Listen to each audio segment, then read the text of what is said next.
I texted, "My daughter's birthday party is Saturday. She'd love family there." My mom replied, "We're busy. Don't expect us." My sister added, "She's too young to care anyway." I just wrote back, "All right." That afternoon, the photos we posted made them wish they'd shown up more than anything else. You know those moments when you realize the people you thought cared about you actually don't? Not because they're busy or distracted, but because they simply don't want to care. That realization doesn't arrive with screaming or drama. It slips in quietly and tells you they've checked out emotionally, maybe for good. That's where my story begins. I'd always been the steady one in my family. After Dad left when I was 7, some unspoken contract got signed that I'd step up, not just for myself, but for everyone else. Mom leaned on me more than she probably ever had on my father. My sister Carrie never held a stable job, always. Between things? Always. Figuring it out. I helped where I could. I paid Mom's rent for months when COVID hit. I co-signed a loan for Carrie, something I regret every day. I even covered her dog's emergency surgery last spring because she was going to put him down otherwise. I wasn't trying to be a martyr. I thought this was what you do when you're the one who holds everything together. So when my daughter's 3rd birthday rolled around, I didn't think it was a big ask to have family there. We weren't throwing some extravagant venue party with 50 people and entertainment flown in from Vegas. It was simple, a backyard celebration with cupcakes, a bouncy castle I found on Craigslist, and a Dora the Explorer balloon arch that took me an hour to assemble while cursing under my breath. We invited a few friends from daycare, my buddy Mark from work who has a daughter the same age, and our next-door neighbors. Good people. Nothing fancy. I figured family would want to come. Not because it was mandatory, but because she's their blood, their niece, their granddaughter. I thought they'd want to show up, smile, hold her, and maybe help her feel like she had a village around her. So I sent a text. "My daughter's birthday party is Saturday. She'd love family there." No guilt, no manipulation. Just a warm invitation. Mom replied that evening, "We're busy. Don't expect us." 7 words that felt like a door slamming shut. A minute later, Carrie added, "She's too young to care anyway." That one stung more than I expected. I read it twice, then 3 times, before replying, "All right." And I didn't text again. Part of me had expected this in some twisted way. They'd skipped her 1st birthday too, bad weather, they said. Her 2nd birthday conflicted with Carrie's new job orientation. I'd told myself those were just bad timing, legitimate excuses. But this was the first time they told the truth, whether they meant to or not, they just didn't care. I sat with that realization for a long time. But here's what I learned: when you stop expecting people to show up for you, you get crystal clear on who actually does. I watched my daughter running through the hallway that night with a blanket on her head, pretending to be a ghost, and I realized she would never feel the silence I'd grown up with. Not from me. Not in my house. So I made a decision, a real one. I was going to throw her the best birthday party she could ever dream of. Not to prove anything to Mom or Carrie, but because she deserved it. Because this little human who brought more joy into my life than anyone ever had needed to know from the earliest possible age, you are celebrated, you matter. What happened next surprised everyone, including me. After those dismissive texts, I didn't say another word to them. No follow-ups, no reminders, no passive-aggressive digs. Just silence. I focused on the one thing that mattered, her. There's something liberating that happens when you stop expecting people to show up. You stop hesitating. You stop trying to impress or convince anyone. I wasn't throwing this party for applause or social media posts. I just wanted my daughter to feel pure joy, the kind where you look around and think, "This is all for me." I got to work with focused determination. I ordered a rainbow balloon arch kit online, and by the time I finished twisting the last balloon, my fingers were raw. I booked a mobile petting zoo from a farm 2 towns over. Nothing crazy, just a few bunnies, a goat, and a mini horse named Pickles. I rented a popcorn machine and found a woman who worked as a Disney princess on weekends. She agreed to show up as Rapunzel for an hour, complete with glitter, stickers, and all the songs. Every night after my daughter fell asleep, I planned meticulously. I mapped out where everything would go in the backyard, created a playlist of her favorite songs, and made personalized party bags with handwritten notes for each child. Not because anyone expected it, but because I wanted it to feel thoughtful and special. The day finally arrived, one of those perfect days that appears exactly when you need it. Blue skies, comfortable temperature, just enough breeze to keep the bubbles floating across the yard. I was up at 6 a.m., running on nerves and caffeine, setting everything in place. Mark came over with his toolbox to help hang decorations and fix the lopsided table I'd almost given up on. His wife brought extra chairs. My neighbor lent us an extension cord and stayed to help set up the drink station. By 11 a.m., the yard looked like something from a party planning catalog, not stiff or overdone, just bright and full of life. When my daughter walked outside and saw it all, she didn't speak at first. She just stopped, looked around slowly, then looked at me. In that moment, I knew I'd gotten it exactly right. She didn't ask where Grandma was. She didn't ask about her aunt. She just ran straight to the mini horse like it was perfectly normal to have one in your backyard. The rest of the day felt like a dream I wasn't ready to wake up from. Kids screaming with delight in the bouncy house. Music playing from the Bluetooth speaker I balanced on a milk crate. Parents chatting, laughing, complimenting the setup. One dad asked how much the party planner had charged. I laughed and said the party planner had dark circles under his eyes and hadn't shaved in 3 days. When Rapunzel arrived, the children swarmed her like she was actual royalty.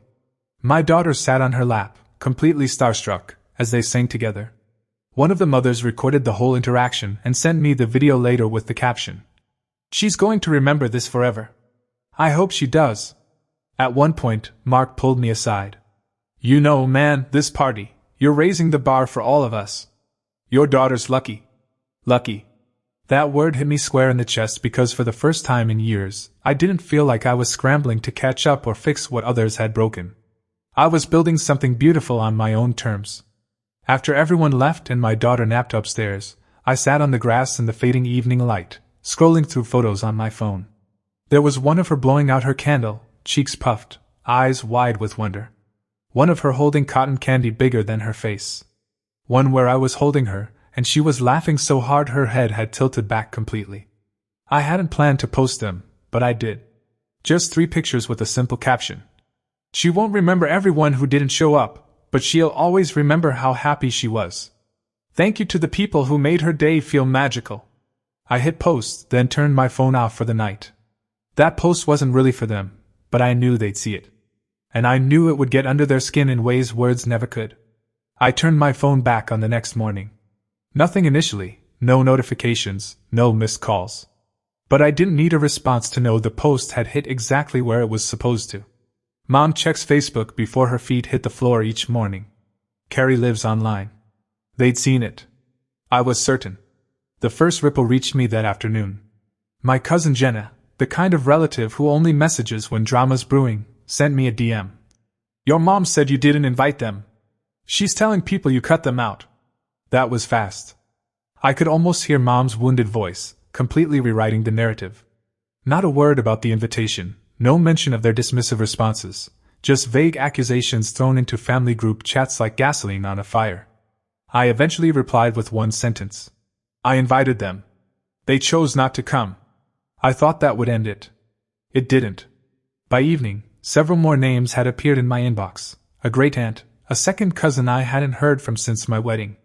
All curious, concerned, confused. One said she was so sorry the family's fighting, and that I should try to talk it out with your mom. She was crying earlier. Of course she was crying. It's always tears when attention starts slipping. Always about how hurt she is, never about what actually happened. Never about the decision, always about the reaction. I didn't defend myself to any of them. I just copy-pasted the same sentence. I invited them. They chose not to come. I sent that response 5 times that week. Then the guilt-tripping escalated. 2 days after the party, Mom finally texted directly. No greeting, no acknowledgement of what had happened. "I saw the pictures. Didn't expect you to turn it into a spectacle." A spectacle? That word lodged in my brain for hours. Like throwing a proper birthday party for my daughter was some desperate attention-seeking stunt. Not love, not effort, just a show. I didn't reply. Later that night, Carrie messaged. "You really made me look like trash with that post. You know I had things going on. You could have moved the date." Moved the date. Like I should plan my daughter's birthday around her convenience. Like I owed her that consideration after she'd dismissed a 3-year-old as too young to care. I didn't answer that one either. That's when everything shifted. The silence they'd given me before the party, I gave it right back. But mine came with consequences. That week, Carrie's tuition bill landed in my inbox like always, because I'd been paying it quietly for months without so much as a thank you, without her ever needing to ask twice. I deleted it. No warning, no explanation. The monthly emergency transfer I'd been sending Mom? Cancelled. It was never about the money. It was about principle. I'd carried them quietly for years, and the moment I asked for nothing more than their presence, they'd shown me exactly how much I meant to them. So I stopped paying for people who didn't value me. The silence after that was different. Not annoyed or dismissive, it was the quiet that comes when people realize you're not bluffing. The silence after I cut off their financial support wasn't normal avoidance. It was preparation. Mom doesn't let go of anything she can't control, and Carrie's never been able to stay quiet when she thinks she's losing an audience. So when my phone rang from an unknown number a week later, I answered without thinking. It wasn't either of them. It was Carrie's boyfriend, Brian, or maybe Brandon. I'd met him twice. Harmless guy who doesn't speak much unless she's already yelling. I could tell immediately he was uncomfortable. He launched into it quickly, like he'd rehearsed. There had been some confusion. Carrie felt terrible about how things went down. She'd been trying to reach me. She hadn't, and they were organizing a surprise party for my daughter. Something small that weekend. A second birthday celebration just with close family. They'd already booked a room at some chain restaurant with a play area. Balloons, cake, her name on one of those flimsy plastic banners you buy in packs of 6. The key detail. We already told your mom. She'll be there. A couple relatives too. We were hoping you and your daughter could come around too. They weren't inviting us. They were setting a trap. This wasn't about my daughter, it was about control, damage control specifically. A photo opportunity to parade around and pretend everything was fine, that they hadn't ignored the original invitation, that they hadn't dismissed her with cold indifference. I didn't say no. I just said I'd think about it. They had no idea I'd already made other plans. That Saturday, I woke my daughter early and told her we were going on an adventure. I packed her favorite snacks, brought her little backpack, and drove us to a wildlife sanctuary 2 hours away, a place she'd been begging to visit for months. Giraffes, otters, monkeys, even a petting area with baby goats. She was in absolute heaven. We spent the entire afternoon walking trails hand in hand, feeding animals while she giggled uncontrollably every time something licked her fingers. No one else was there, just me and her, making real memories. Meanwhile, across town, they sat in a rented party room surrounded by balloons and cheap decorations, trying to explain to confused relatives why the birthday girl wasn't there. At 4:17 p.m., my phone buzzed. First message from Carrie. Unbelievable.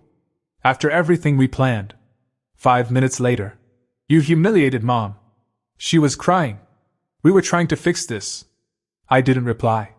That night, I posted one photo on Facebook, my daughter on my shoulders, holding a small stuffed animal, pointing at something in the distance with a juice box in her other hand. The caption was one word. Unforgettable.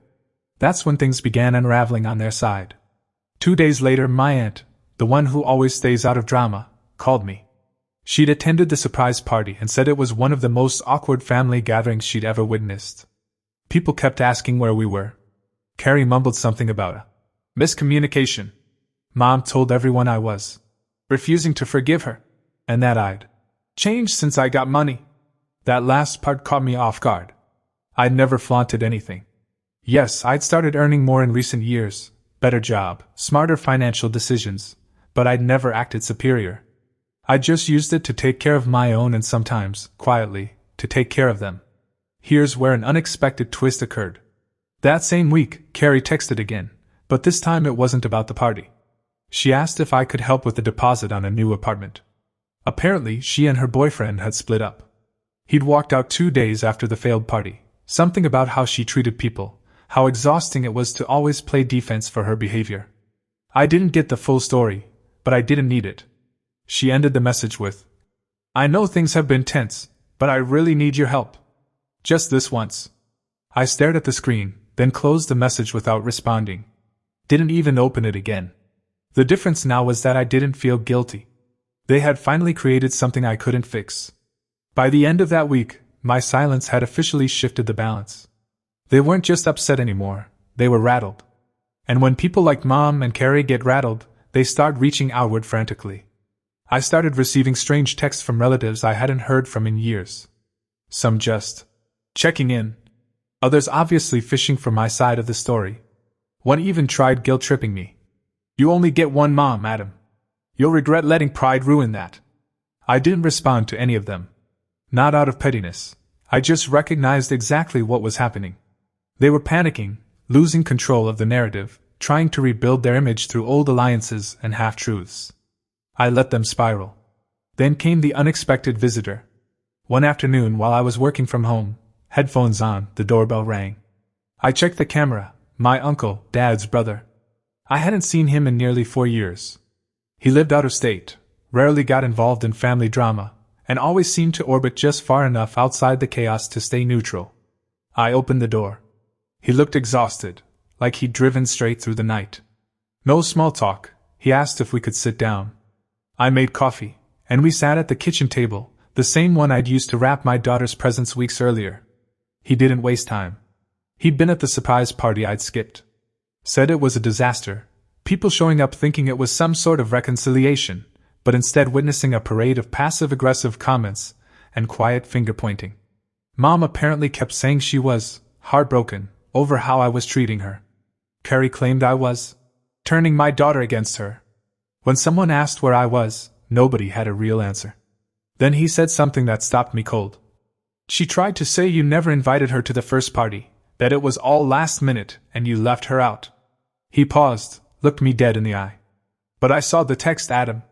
On her phone. The original one you sent. She didn't realize it was still open when she was scrolling. I saw it plain as day. You invited her. She just didn't want to come." I didn't say anything. He sat back, watching me carefully. Then he said something I wasn't expecting. "You don't owe them anything anymore." That hit harder than I expected because even though I already knew it, I hadn't heard anyone actually say it out loud. Everyone always said things like, "But they're your family." Or, "Maybe give them another chance." No one had ever simply said, "You don't owe them." Then he took something from his coat pocket and slid it across the table, an old photograph, worn at the edges. My dad holding me as a baby. I'd never seen it before. I looked up questioningly. "He gave that to me before he left. Told me to hold on to it. Said one day, when you figured out who you are, you'd understand why he couldn't stay." I stared at the photo for a long time. I never talked about my dad. He disappeared when I was 7, no letters, no calls, just gone. I'd grown up thinking he'd bailed because he was weak. Maybe he was. But holding that photo, I wondered if maybe he'd left because he saw exactly what this family was doing to me now, and he didn't want it to swallow him whole. My uncle left that night without staying long. Just said he thought I deserved the truth, and if I ever needed real support, not strings-attached guilt, he'd be around. The next morning, I woke to a new message from Carrie. "Mom's in the hospital. Chest pain. You should call her." No details, no emotion. Just that. This is where most people would fold. Where guilt overrides everything, the years of neglect, manipulation, fake parties, lies. But not this time. I wasn't operating on guilt anymore. I was protecting something, my daughter, myself, our peace. So I didn't reply. Not right away. Not at all. I didn't call. I read Carrie's message and waited to feel something, guilt, worry, anger. But nothing came. Just a kind of mental stillness. Like I'd stepped out of a storm I hadn't realized I'd been standing in for years. I went about my day. Took my daughter to the park, grabbed groceries, helped her glue glitter to a paper crown she'd made for no reason other than it was Tuesday. She didn't sense anything was off because for the first time in a long time, nothing actually was. The next day, a cousin I barely knew messaged me. She'd visited Mom at the hospital. Nothing life-threatening, just a scare. Blood pressure, stress, some tests and monitoring. She mentioned that Mom seemed emotional and hurt, that I hadn't shown up, that she'd cried when my name came up. I said nothing. Then, not even 48 hours later, Carrie posted a photo. Someone sent me the screenshot, Mom in a hospital bed, sitting upright, sipping tea. Carrie beside her with her arm around Mom's shoulders. both smiling faintly, faces composed like it was a family photo shoot. The caption read, "Family sticks together. No matter how broken things get." No mention of me. None needed. That post wasn't for support, it was an insurance policy, a preemptive strike against whatever story they thought I might tell. Setting the stage again, positioning themselves as the ones trying, the ones holding on, the ones wounded by my pride. But here's the thing, I never told my side of the story. Not once.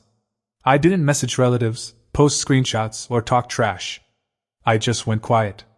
And in that silence, the truth got louder. A few more days passed.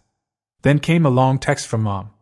She talked about the hospital stay, how stress had taken its toll, how she'd been thinking, how she missed her son, how she wished things could go back to the way they were. She never said sorry. Never mentioned the birthday. Never admitted she'd lied to people about what happened or that she'd watched Carrie try to clean up their mistake with a party we never asked for. Instead, she ended with, "I just want my family back." That sentence made everything crystal clear. She didn't miss me. She missed the version of me that did what he was told, paid the bills, absorbed the insults, showed up when they didn't. She missed the version who kept the peace even when they lit the fire. I didn't write back right away. I thought about it for a full day. Then I opened the message again, typed out a single line, and hit send. "You had your family. You decided I didn't matter." Then I blocked the number. Not in anger, in finality. I blocked Carrie too, and anyone else still trying to drag me into the same cycle I'd finally stepped out of. A few days later, I found the photograph again, the one my uncle had given me of Dad holding me as a baby. He looked tired in it. Not weak, just tired, like someone who'd fought too long in a place where nothing ever changed. I don't know why he left, but I understand it now in a way I didn't before. And maybe that's what this was really about, stopping the cycle from repeating. My daughter still asks about family sometimes. Why Grandma doesn't visit. I tell her the truth in pieces she can understand. Sometimes people say they love you but don't show it. When you're grown, you don't love people just because you're supposed to. You love people because they show up, they stay, and they try even when it's hard. She's young, but she understands more than I think. Now our life is quiet, not perfect but real. Our circle is small, friends who became family, neighbors who care, people who show up and mean it. No manipulation, no guilt. When her next birthday came, she didn't ask about them. She just asked if the giraffes would be back again. And they were. Because she doesn't remember who wasn't there. She remembers what mattered. And so do I. It's been a little over a year since that birthday party. The messages stopped. Phone calls and guilt attempts eventually faded. No drama, just absence and peace. My daughter started preschool this spring. First week, she marched in like she owned the place. She talks nonstop about sea turtles, glue sticks, and a kid named Nolan who gave her a rock. Her world is simple and safe. She doesn't ask about Mom or Carrie anymore. Sometimes I wonder if she even remembers them. A few weeks ago, I got a letter with no return address. Just a note inside. He passed in January. Kept the photo of you by his bed. It took me a minute to realize it was about my dad. I hadn't seen him since I was a kid. No goodbye, no closure, just gone. I used to think he disappeared because he didn't care. Now I think maybe he left because he couldn't keep pretending dysfunction was normal. I folded the letter and put it away. That night, I watched my daughter sleep, glitter still on her cheek, turtle book beside her pillow. I looked around her room full of warmth, light, and love. No gaps, no tension. Just the life I built from scratch. I don't miss them anymore. I miss who I thought they were supposed to be. And that's different. These days, the people who show up are the ones who matter. Friends, neighbors, the ones who help carry tables and stay to sweep confetti. Not perfect, just present. That's all I ever wanted. That's what family is now.